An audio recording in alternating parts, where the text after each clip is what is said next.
Beleza.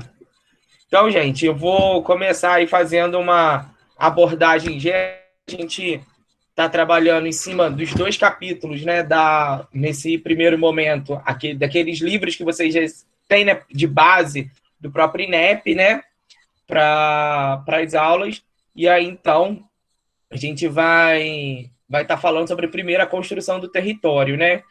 E aí um ponto importante, né, que são os 5 conceitos básicos que a geografia tem. De Camila para passar o slide.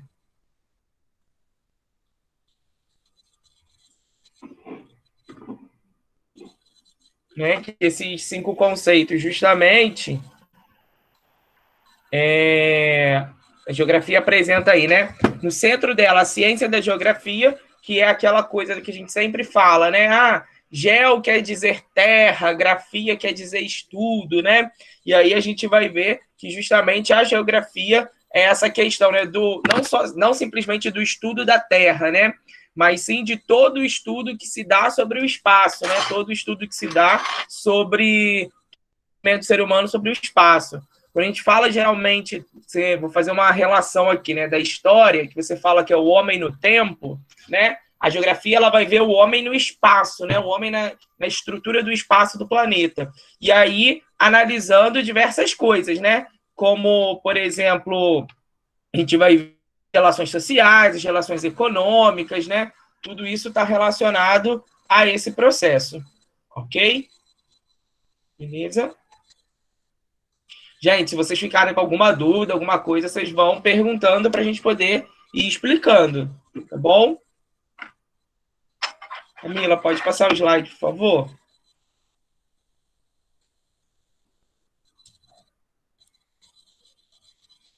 Camila? Oi, tô passando. Oi? Não tá indo, Não não? mudou aqui para. Não, para a gente não. Mudou, gente? Do slide ou tá no primeiro ainda? Tá no Ele tá primeiro aparecendo. ainda. Tá no primeiro ainda, né? Tá no primeiro.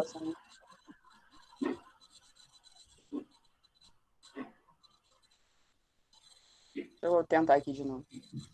Tá. Qualquer coisa eu troco. Quer que eu boto por aqui? Coloca por aí, então. Vou botar por aqui. Boa noite, professor. Boa noite. Meu nome é Shirley, eu estou usando o celular do meu esposo, tá, Hugo? E ele também está participando. Beleza, tranquilo. Eu acho que foi, gente. Mudou aí para vocês? Foi, Foi? Beleza. foi. Aqui não foi, não, professor. Aqui não foi, não, professor. Vê se tá indo. Foi, foi. Agora Foi? Foi. Agora sim. Beleza. Eu também. E aí, então, o que que acontece? A gente observando aí essa questão da ciência geográfica, né? Igual eu falei, o homem no espaço, a gente vai ver que a geografia tem 5 conceitos básicos, né? Que é região, espaço, lugar, paisagem e território, né? São esses 5 conceitos básicos, de um modo geral, que a gente trabalha dentro da geografia. E aí, apesar dos nomes parecerem assim, muito genéricos, né? Ou muito parecidos, cada nome tem uma explicação diferente. Aí eu vou pedir auxílio aí da professora Camila para poder ajudar a gente a entender um pouquinho desses 5 conceitos. Camila, me ajuda aí, por favor. Vamos lá. Você quer começar? Não, pode ir. Deixa só o território por último. Tá. Bom, quando a gente fala do espaço, né, assim, seria a base para a geografia, né? Então, é onde todas as relações vão acabar ocorrendo, né? Então, todos os demais, né, até entendi porque que você falou para deixar o território por último, né? Quando a gente fala do espaço, vai ser de fato um espaço, né, aonde todas as relações vão ocorrer. Então, é a partir do espaço que a gente vai ter todos os outros conceitos, né? O território, paisagem, lugar, região, todos eles vão ser derivados aí do conceito básico, que é o conceito do espaço, né? E aí a gente vai ter tanto espaço natural quanto espaço geográfico. O conceito de lugar, né? Ele possui um conceito, um critério, né? Uma ideia de afetividade, né? Então é aquele lugar onde a gente se encontra bem, né? Geralmente, o lugar, quando a gente fala, ou é a nossa casa, ou é um lugar que a gente costuma ir, né? Algo onde a gente tem uma proximidade, é um espaço onde a gente gosta, onde a gente se sente bem em estar ali dentro daquele espaço. Quando a gente fala do conceito de região, a gente pega as características, né, que são diferentes e a gente agrupa de acordo com as características, né? Vou dar um exemplo aqui para a turma, né? Eu poderia dividir vocês pela questão da idade, né? Então, os grupos até 30 anos, eu coloco num grupinho do WhatsApp, até 40, de 30 a 40, de 40 a 50, ou seja, eu vou dividir vocês e vou agrupar por características comuns, ou seja, o grupo de até 30 anos são as pessoas que estão ali, né, até 30 anos de idade, e assim sucessivamente. E o conceito da paisagem, né, eu até dei essa aula hoje de manhã para os meus alunos, né, e eu perguntei para eles o que eles entendiam por paisagem, eles falaram, professor, é tudo que a gente vê. Né? E, de fato, a paisagem ela tem essa característica, né? Mas, além dessa característica de tudo que a gente vê, a gente entende que a paisagem ela tem aquela paisagem que também, às vezes, ela está oculta, né? Não é uma paisagem que está ali, que a gente vê, né, de forma visual, mas ela ali está implícita, né, de vários valores e de vários conceitos, né? Então, resumindo, né, o espaço seria a base, né, onde tudo vai acontecer. O lugar é onde a gente vai ter as relações de afetividade, né, de afeto, de carinho.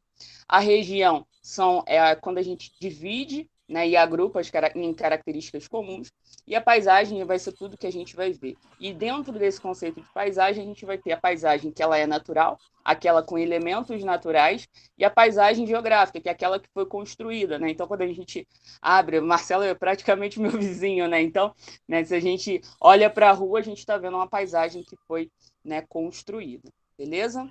Território, Marcelo? E aí, território, eu sou suspeito para falar desse conceito, porque eu amo falar de território, né?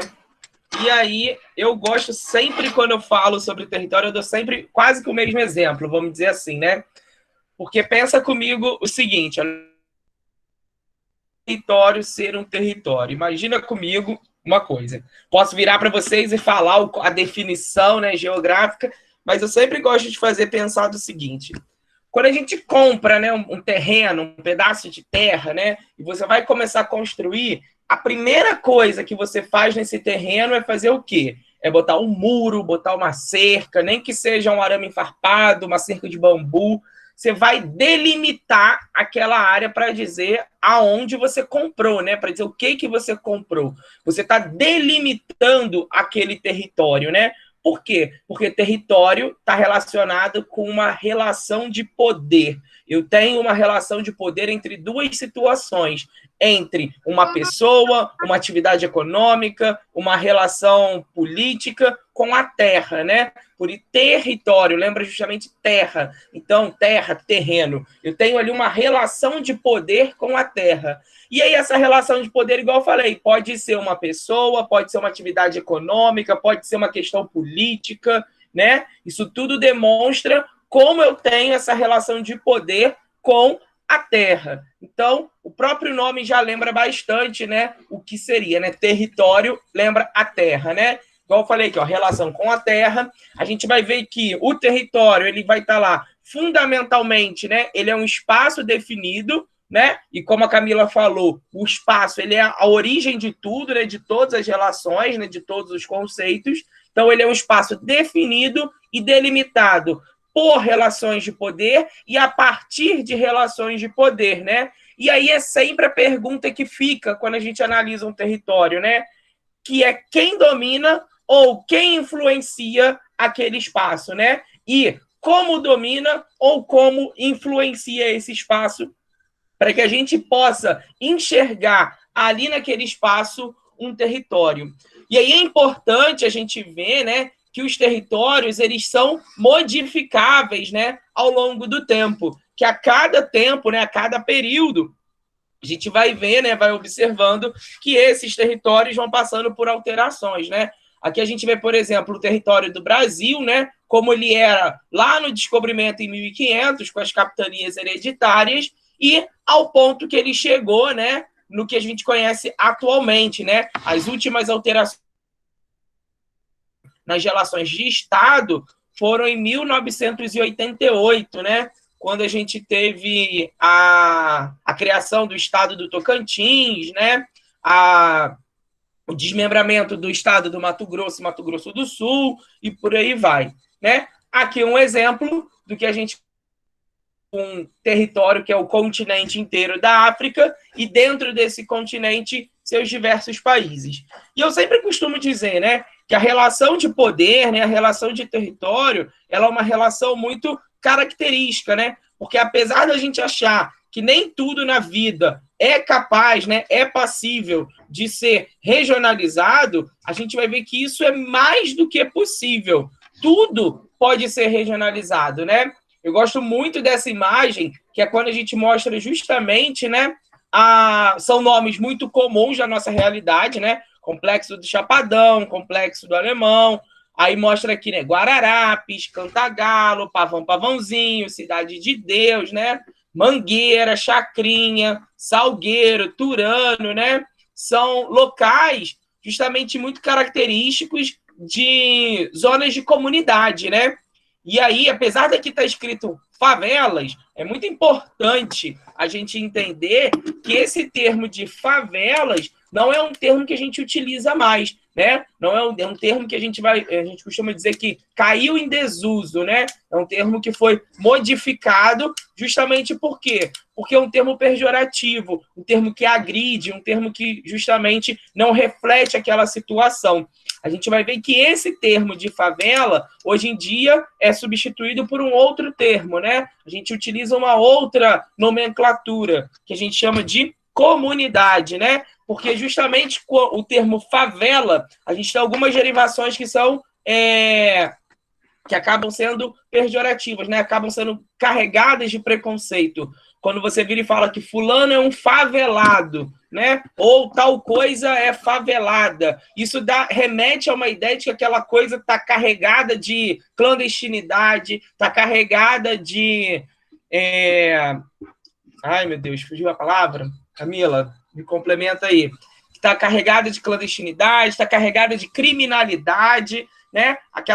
Essa palavra traz com ela violência. Então a gente vai vendo que essa palavra favela a gente não usa mais. Isso não sou eu que estou dizendo. Vocês vão reparar cada vez mais que esse termo, principalmente em provas, eles vão deixando de existir para serem substituídos justamente pelo termo de comunidades.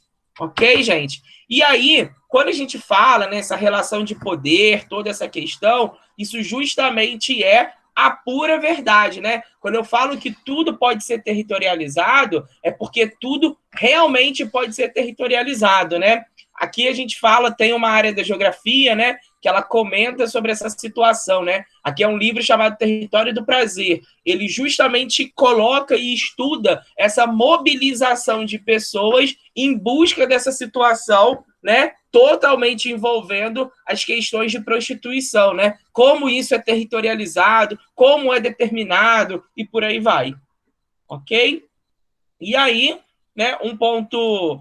Andando um pouquinho mais, é importante a gente falar, vou pedir Camila aí para me ajudar, para falar sobre essa situação de fronteira e limite, né? Para a gente entender, apesar de falar isso na televisão, né, e passar uma ideia que fronteira e limite são a mesma coisa, a gente vai perceber justamente que não são, né? Que cada coisa é diferente da outra. Muito bem. Só complementando, né, que você falou da questão do território, de sexo e de prazer, né, só um exemplo, né, o que ocorre na catedral, né, a questão da prostituição, né, ao mesmo tempo que a gente tem ali um templo que ele é religioso, né, ou seja, um templo de origem sagrada, ao mesmo tempo a gente tem, né, a questão de ser profano, né, a questão das pessoas repudiarem, né, à noite aquele espaço ali, porque ele existe, né, uma territorialização, né, de prostituição ali. Em relação à fronteira e limite, né, são duas palavras semelhantes, né, e o limite, né, o que vai acabar sendo, o que vai acabar modificando, né, trazendo essa diferença entre os dois, é a questão, né, que as fronteiras, elas possuem, né, um contexto ali político, né, um contexto onde a gente vai entender aquela separação como algo mais contextualizado, né? Então, quando eu falo de um limite, ele pode ser um limite físico, né, pode ser um limite construído, né? Então, eu posso falar que o limite entre Brasil e Paraguai é um rio, né? Mas ali eu tenho uma fronteira, ou seja, eu tenho ali um acordo estabelecido aonde determinada parte do rio pertence ao Paraguai e determinada parte pertence ao Brasil, né? Então, quando eu falo de limite, né, seria, né, como o Marcelo colocou ali, uma faixa de terra, né, que ela vai ali fazer essa separação. E a fronteira, ela traz esse caráter, né, onde a gente vai ter essa separação de fato, né? Então, entre países, né, entre cidades, entre estados, assim sucessivamente. Quer complementar, Marcelo? Eu vou voltar aqui um pouquinho para a gente poder ver o limite, tá vendo, gente? Essa linha aqui, ó, que divide um estado do outro. Por exemplo, aqui nesse mapa aqui, essa linha está dividindo aqui o estado do Amazonas com o estado do Pará, né? E aí o que eu tenho ao redor dessa linha, né? Um pouquinho, vamos dizer assim, é justamente aqui, ó. A linha branca, ela é o limite. E o amarelinho, né, que é o que está em volta do limite, é o que a gente chama justamente da fronteira, né? E aí aqui a gente botou alguns exemplos, né, de fronteira para vocês, de limite e fronteira, né? Essa é uma imagem muito interessante.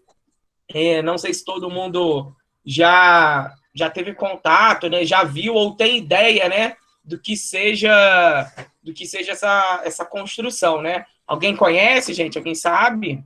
Já viram? Tiveram contato?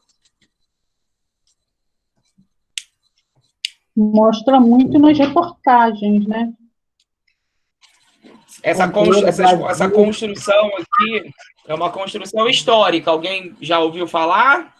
Não? É a famosa Muralha da China, né? Essa construção aí é muito antiga, né? Que foi justamente para defender o país da China, né? Na época atuais, né? De todas as invasões dos hunos, né? Dos mongóis, né? Do povo mongol. Então, é justamente toda essa situação, essa construção, né? Remete a essa questão de demarcação do limite, né? Até ali está demarcada onde era o limite, né? De todo o Império Chinês. Essa outra foto aqui é de um acontecimento mais atual, né? Mas acredito que seja mais fácil essa assimilação. Alguém arrisca dizer de que imagem é essa?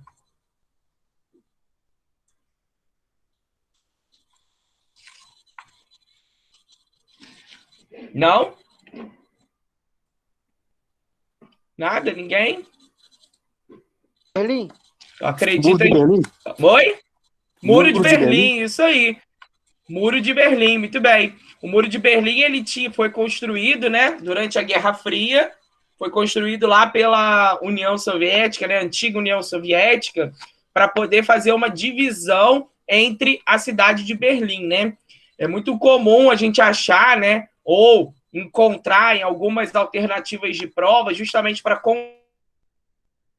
E a Muro de Berlim dividia a Alemanha inteira, né? E, na verdade, não era isso. Não se construiu esse muro para dividir a Alemanha inteira. Ele dividia apenas a capital, né? Dividia apenas a cidade de Berlim, né? E ali dividindo, então, entre a Alemanha Ocidental, que era sob influência do regime capitalista, e a Alemanha Oriental, sob influência, né, do regime socialista. E aí o que é importante ali a gente, né, observar, a gente ver, né, é que como esse muro, que em Berlim funcionava como uma barreira física, na Alemanha e na Europa funcionava como uma barreira ideológica, né? Igual eu falei, o muro não cortava o país da Alemanha inteiro, né? Ele cortava apenas a capital, apenas a cidade. Mas ele tinha uma força e uma representação ideológica, né, tão grande que ele sim conseguia, né, formar ali uma divisão entre o país da Alemanha e até mesmo entre o continente europeu inteiro, né? E aí a gente vai observar, né, a construção territorial do planeta. O que a gente vai ver, né? No início, a gente vai observar que existia apenas um único continente chamado Pangeia, e que através dos movimentos, né, de placas tectônicas, né, de terremotos, a gente vai observar que os continentes foram se dividindo até ao que a gente tem nos dias atuais, né, que são os continentes da América, África, Europa, Ásia, Oceania. Ok? E aí, então, para a gente fazer um resumão de tudo que a gente já falou até agora, a gente vai ver aí justamente, né, que o território ele é uma relação de poder, né, que essa relação de poder pode estar em modificação a todo tempo, né? Um território que hoje está formado pode amanhã não estar, um território que hoje não existe pode amanhã existir, né? E que uma forma de pensar nesse sentido é ver as questões de guerras, de conflitos, de disputa, né? E aí a gente vai observar justamente, aqui a gente tem um mapa, né, da Europa na época da Guerra Fria, né? Que a gente percebe aqui que a gente tem alguns países que depois da Guerra Fria passaram a não existir mais. Eu vou voltar aqui para a gente poder justamente observar alguns pontos, né, estratégicos. Quero que vocês olhem aqui, né, ó, a Tchecoslováquia, a Iugoslávia, a própria União Soviética. Não, aqui a gente não tem. Opa, peraí. Deixa eu aumentar o mapa um pouquinho. Ó, a gente não tem, né, União Soviética, a gente tem agora Rússia, né? Aqui, nessa área aqui onde ficava, né, a Tchecoslováquia, ó, perto da Áustria, a gente já não tem mais ela fazendo parte aqui. A gente tem, né, a República Tcheca, a Eslováquia, a Hungria, né? Eu não tenho mais a Iugoslávia. Eu tenho aqui, né, a Bósnia e Herzegovina, eu tenho a Sérvia, Montenegro, Eslovênia, Albânia. Então, a gente vai observando que, à medida que o tempo vai passando, os territórios podem existir ou não existir mais. Isso é muito comum com cidades muito pequenas, né? Com cidades pequenas e muito novas. Vou dar um exemplo para vocês de São José do Vale do Rio Preto, né? São José do Vale do Rio Preto, um dia, né, muito tempo atrás, a cidade de São José era distrito de Petrópolis, né? Era o 6º distrito de Petrópolis. E aí, até o ponto que o que aconteceu? A cidade acabou fazendo um processo, né? Acabou se colocando, acabou se desenvolvendo em um processo para poder justamente pedir a emancipação da cidade de Petrópolis, para justamente pedir a sua separação, para se tornar uma cidade e deixar de ser um distrito, né? Deixar de ser um espaço pertencente à cidade de Petrópolis. Como de fato aconteceu, São José é uma cidade emancipada, uma cidade, inclusive, nova, 30 e poucos anos, não me lembro ao certo, mas é uma cidade relativamente nova nesse sentido. Ok, pessoal? Tudo bem? Tá dando para acompanhar tranquilo? Sim. Olha lá, ó. A Graça falou, né? Eu moro aqui perto, Brejal. Isso aí, perto, realmente, é um pulo, né, para São José.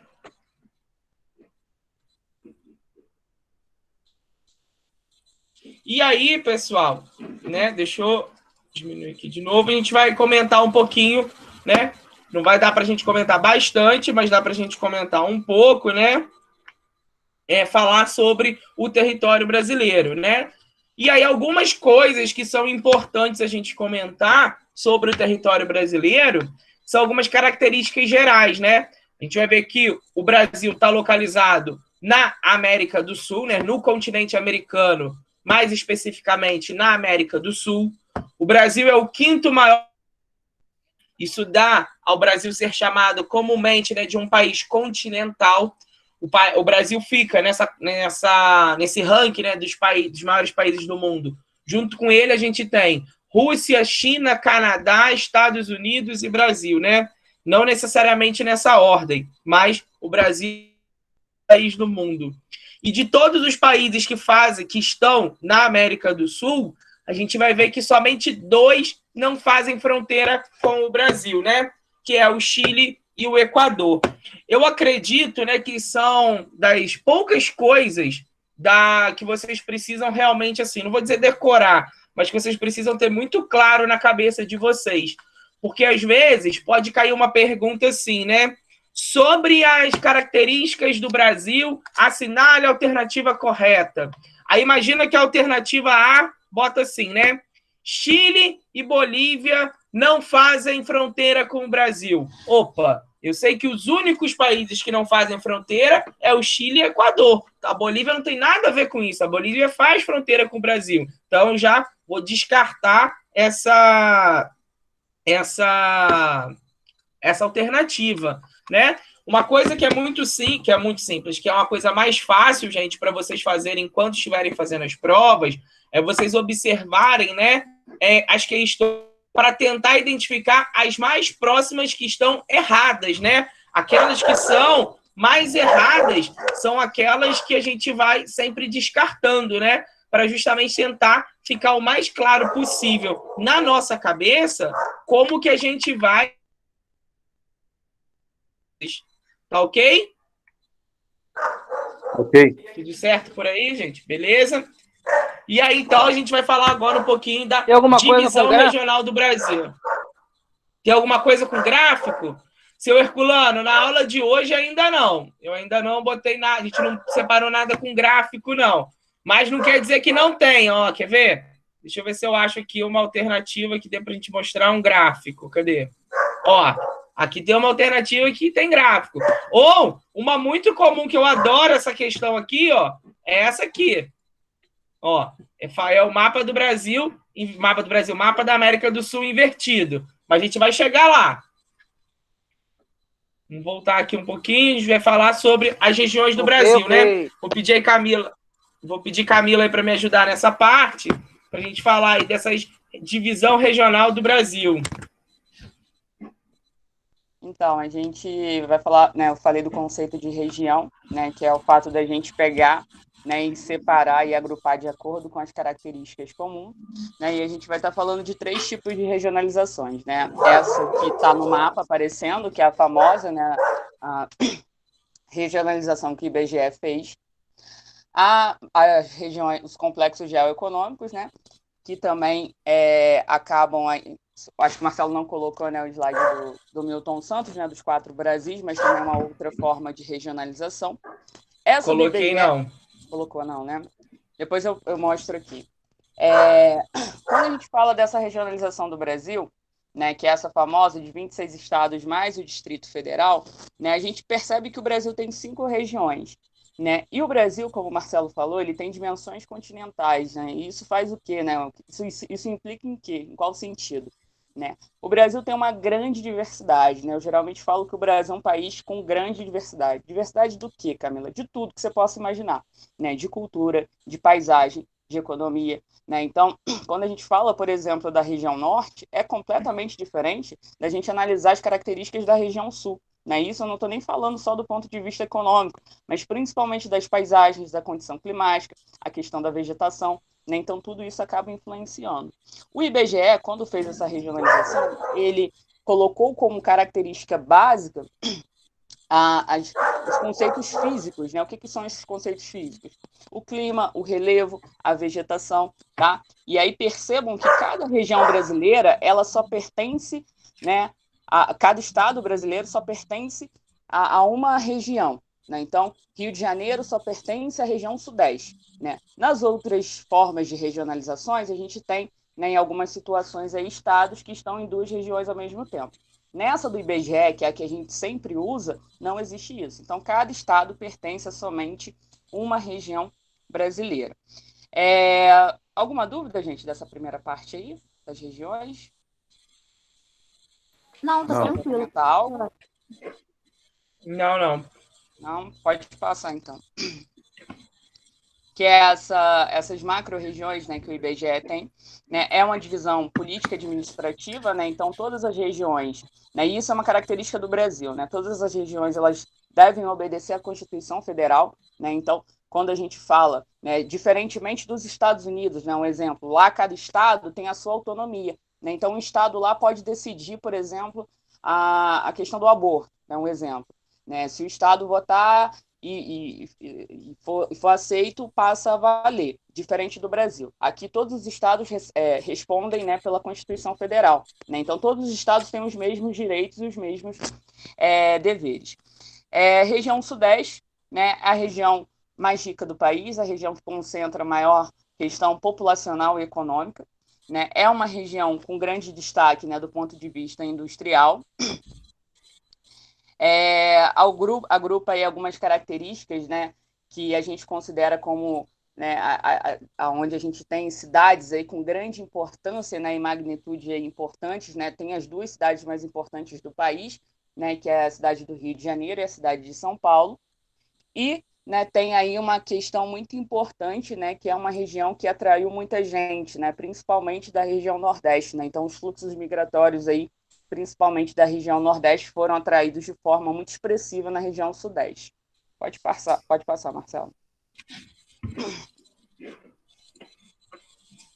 Essa é uma outra forma, né, de regionalização, que chama os complexos regionais, né, os geoeconômicos, né, que foi feita, né, pelo Pedro Pinchas Geiger, né?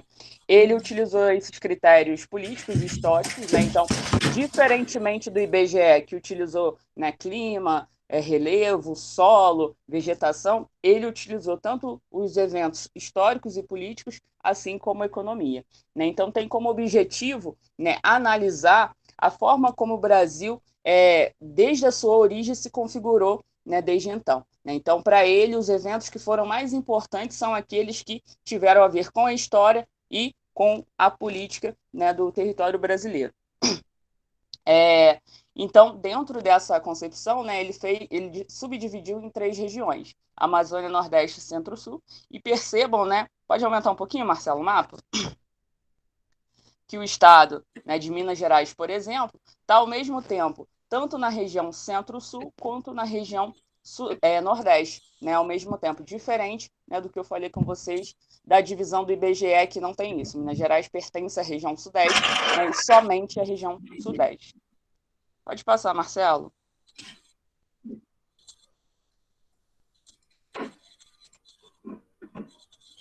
E aí, então, gente, não sei se... E aí, então, o que a gente começa a ver, né? Eu coloquei aí, né, que o mundo em regiões, né? A gente vai perceber o mundo através das regiões, né? As diferenças emergem e se contrapõem ao processo que tende a anulá-las. Daí a análise regional, que voltada para as particularidades que seriam mais difíceis de serem percebidos e analisados se considerados apenas do ponto de vista global.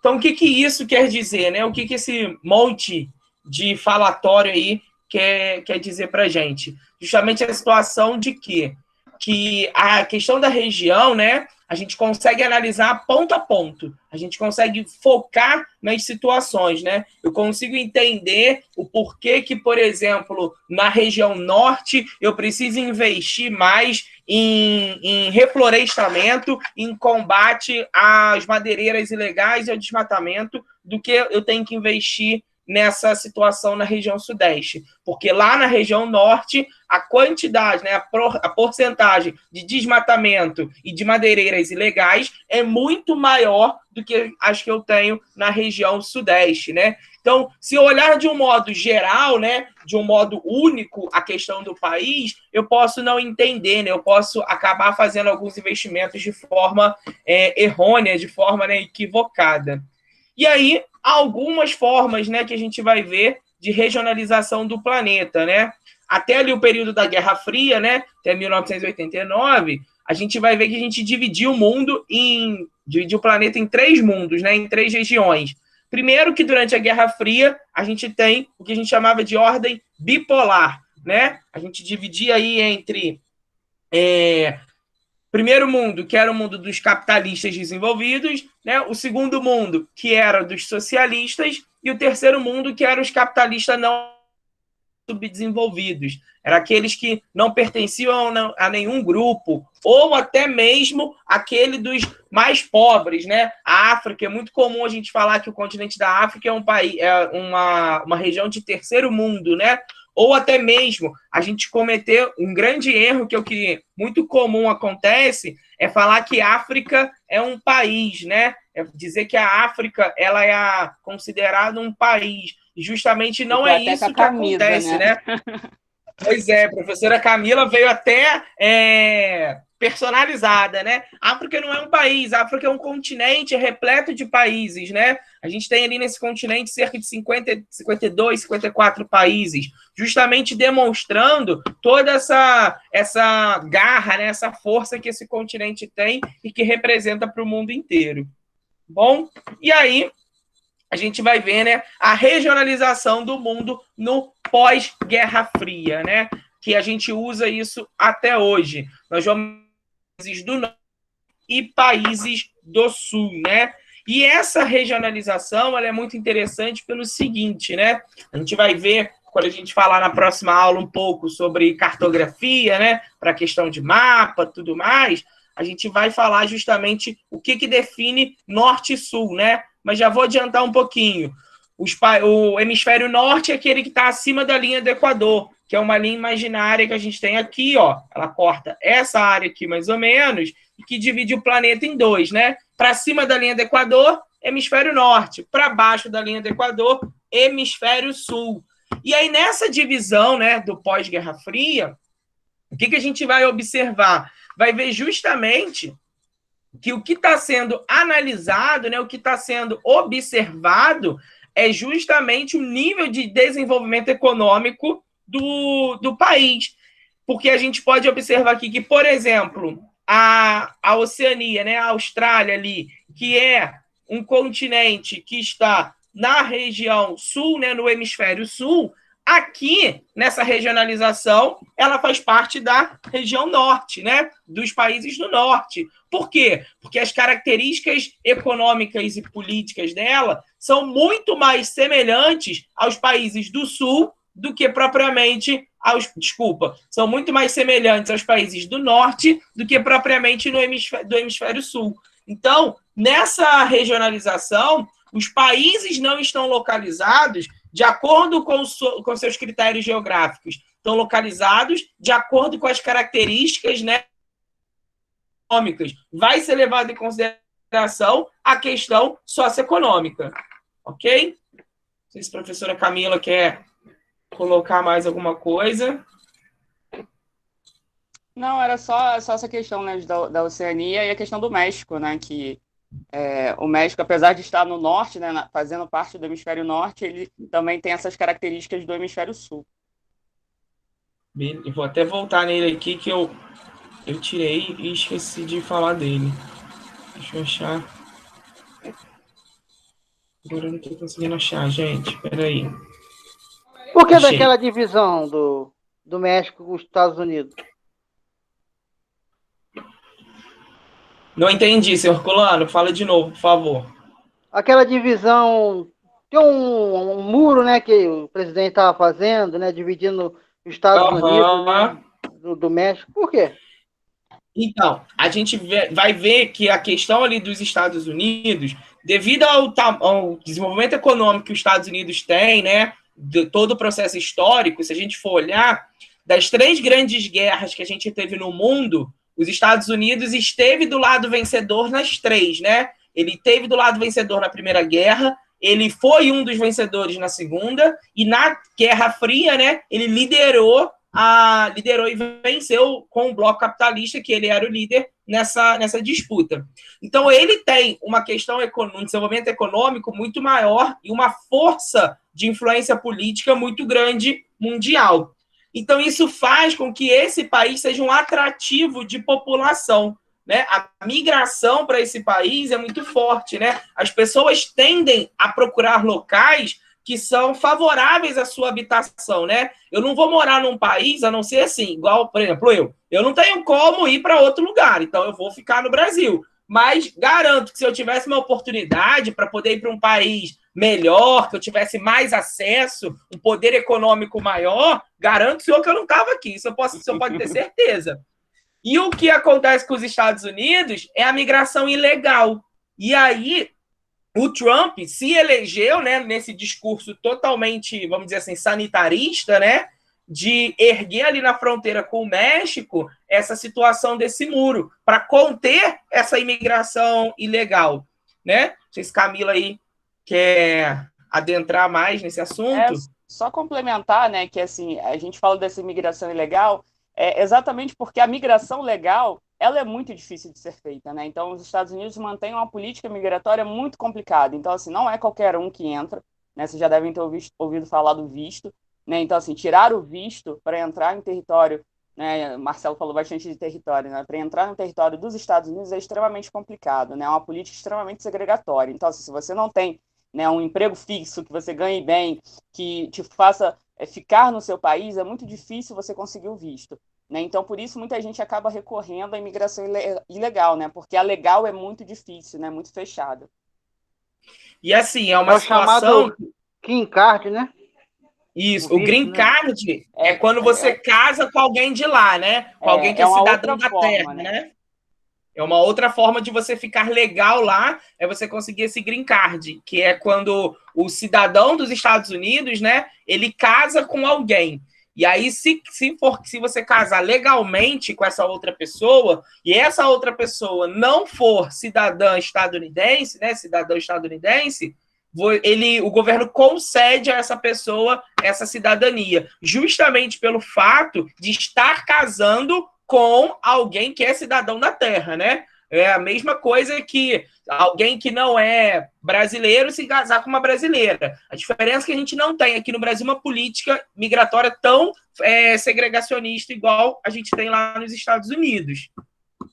Né? Nesse caso, a gente vai ver que, por exemplo, é muito comum, antes de você viajar para lá, você tem que conseguir o visto, né? O visto nada mais é do que uma autorização para o país que você vai entrar, né? Lá nos Estados Unidos, como é o caso. E mesmo tem várias coisas que você precisa apresentar para poder tirar o visto. E mesmo assim, se a embaixada dos Estados Unidos aqui te der o visto, te autorizar para você entrar lá nos Estados Unidos, quando você chegar lá, desembarcar do avião, eles podem ainda te mandar de volta. Eles podem chegar e falar, não, tudo bem, você tem visto, você tem passagem para voltar, mas não gostamos da sua cara, achamos que você tem uma cara de terrorista, você não vai entrar. E você é mandado de volta para o Brasil. E não tem essa coisa assim, eu vou chamar a polícia, vou ligar para o meu pai, vou... Não existe essa situação, né? Essa questão lá é muito forte. Eles são meio esquisitos, né? Que aquele seu Jorge foi fazer um show, foi convidado para fazer um show no país, e chegou lá, não pôde fazer o show dele. É daí para pior, Circulano, é bem essa situação mesmo. E de 2001 para cá, né, com a questão do atentado do 11 de setembro, vários países têm sofrido um bloqueio, né, desse processo migratório dos Estados Unidos por conta dessa, não vou dizer preocupação, mas esse preconceito por conta desse atentado que teve, né, 2 atentados, né, que tiveram no dia 11 de setembro, lá nas Torres Gêmeas, no Pentágono. Então, isso tudo acabou ainda intensificando mais ainda essa política sanitarista migratória, né? Ok. Gente, a gente não vai adentrar mais em outros assuntos, né? Deixa eu até parar a gravação aqui da aula. A gente não vai parar, né? Não vai entrar